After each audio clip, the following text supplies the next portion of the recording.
شب همه بی تو کار من شکوه به ماه کردن است. روز ستاره تا سحر تیره به آه کردن است. متن خبر که یک قلم بی تو سیاه شد جهان، حاشیه رفتنم دگر نامه سیاه کردن است.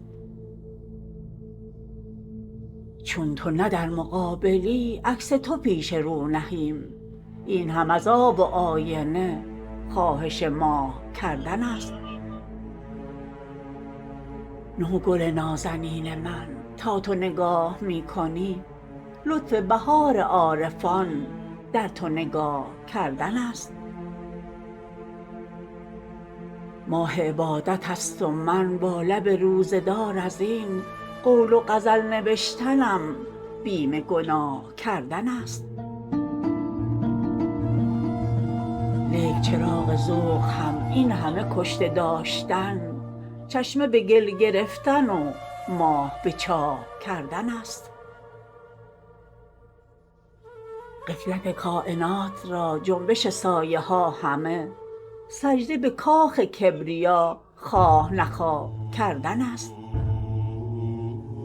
از غم خود بپرس کو با دل ما چه می کند، این هم اگر چه شکوه شحنه به شاه کردن است.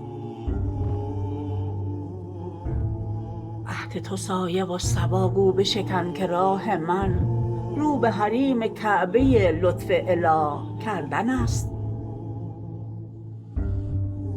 گاه به گاه پرسشی کن که زکات زندگی پرسش حال دوستان گاه به گاه کردن است. بوسه تو به کام من کوهنورد تشنه را کوزه آب زندگی توشه راه کردن است. خود برسان به شهریار ای که درین محیط غم بی تو نفس کشیدنم عمر تباه کردن است.